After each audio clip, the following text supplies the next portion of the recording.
राधे राधे जी। जय श्री कृष्णा। आप सबका सुनीता भक्ति में एक बार फिर से स्वागत है। भगवान श्री कृष्ण की कृपा आप और आपके समस्त परिवार पर बनी रहे। तो आइए भक्तों, आगे की माघ मास की कथा महात्म्य को प्रारंभ करते हैं।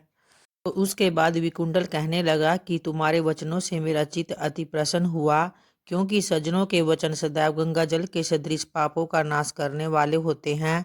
उपकार करना तथा मीठा बोलना सज्जनों का स्वभाव ही होता है, जैसे कि अमृत मंडल चंद्रमा को भी ठंडा कर देता है।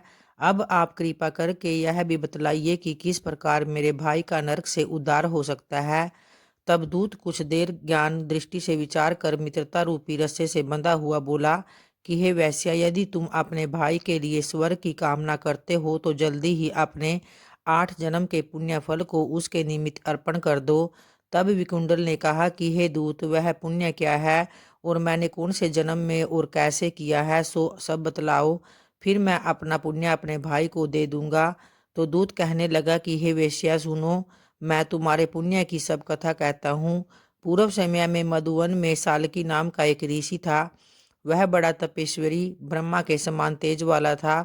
नवग्रह की तरह उसकी स्त्री रेवती के 9 पुत्र थे, जिनके नाम ध्रुव, शशि, बुध, तार, ज्योतिमान थे। इन पांचों ने गृहस्थाश्रम धारण किया तथा निर्मोह, जितमाए, ध्यान निष्ठ और गुण तक ये चारों संन्यास ग्रहण कर वन में रहने लगे और ये शिखा सूत्र से रहित पत्थर और सोने के को समान समझते थे।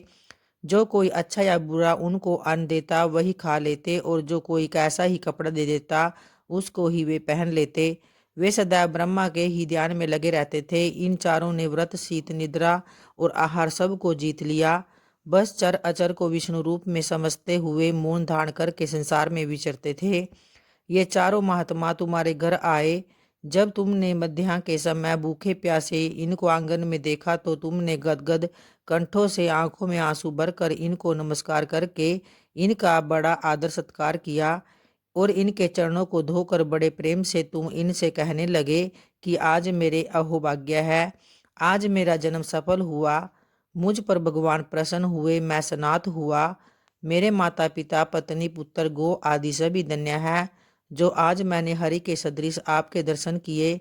सो हे वैश्या, इस प्रकार तुमने श्रद्धा से उनका पूजन किया और चरण धोकर जल को मस्तक से लगाया। फिर विधि पूर्वक तुमने इनका पूजन करके इन सन्यासियों को भोजन कराया। इन सन्यासियों ने भोजन करके रात को तुम्हारे घर में विश्राम भी किया और ब्रह्मा के ध्यान में लीन हो गए। इन सन्यासियों के सत्कार से जो पुण्य तुमको मिला सो मैं भी कहने में असमर्थ हूँ, क्योंकि सब भूतों में प्राणी ही श्रेष्ठ है और प्राणी में बुद्धि वाले, बुद्धि वालों में मनुष्य, मनुष्यों में ब्राह्मण, विद्वानों में पुण्यात्मा और पुण्यात्माओं में ब्रह्म ज्ञानी सर्वश्रेष्ठ है। ऐसी ही संगति से बड़े पाप नष्ट हो जाते हैं। यह पुण्य तुमने अपने पहले 8वें जन्म में किया था। सो यदि तुम अपने भाई को नरक से मुक्त कराना चाहते हो तो यह पुण्य उन्हें दे दो। सो दूत के ऐसे वाक्य सुनकर उसने प्रसन्नचित्त से अपना पुण्य अपने बड़े भाई कुंडल को दे दिया और वह नरक से मुक्त हो गया और दोनों भाई देवताओं से पूजित किए गए। तब दूत अपने स्थान को चला गया। तो इस प्रकार वैश्य के पुत्र विकुंडल ने अपना पुण्य देकर अपने भाई को नरक की यातना से छुड़वाया। सो हे राजन, जो कोई इस इतिहास को पढ़ता या सुनता है वह 1000 गोदान का फल को प्राप्त कर लेता है। आइए अब एक कथा के अनुसार कि प्राचीन काल में नर्मदा तट पर सुभव्रत नाम का ब्राह्मण निवास करता था। वे सभी वेद शास्त्रों के अच्छे ज्ञाता थे, किंतु उनका स्वभाव धन संग्रह करने में अधिक रहता था। उन्होंने धन तो बहुत एकत्रित किया था, लेकिन वृद्धावस्था के दौरान जब उन्हें अनेक रोगों ने घेर लिया तब उन्हें ज्ञात हुआ कि मैंने पूरा जीवन धन कमाने में लगा दिया और अब मैं परलोक सुधारना चाहता हूँ। तो वह परलोक सुधारने के लिए बहुत चिंतातुर हुए। अचानक उन्हें एक श्लोक याद आया जिसमें माघ मास स्नान की विशेषता बताई गई थी और उन्होंने माघ स्नान का संकल्प लिया। और माघे निगमना सलीले सुशीते विमुक्ता पापा स्त्री दिवम प्रयांति, इसी श्लोक के आधार पर नर्मदा में स्नान करने लगा और उसने 9 दिनों तक प्रातः नर्मदा में जल से स्नान किया और 10वें दिन स्नान के बाद उसने अपना शरीर त्याग दिया। सुव्रत ने जीवन भर कोई भी अच्छा कार्य नहीं किया था, लेकिन माघ मास के स्नान करके पश्चाताप करने से उसका मन निर्मल हो गया।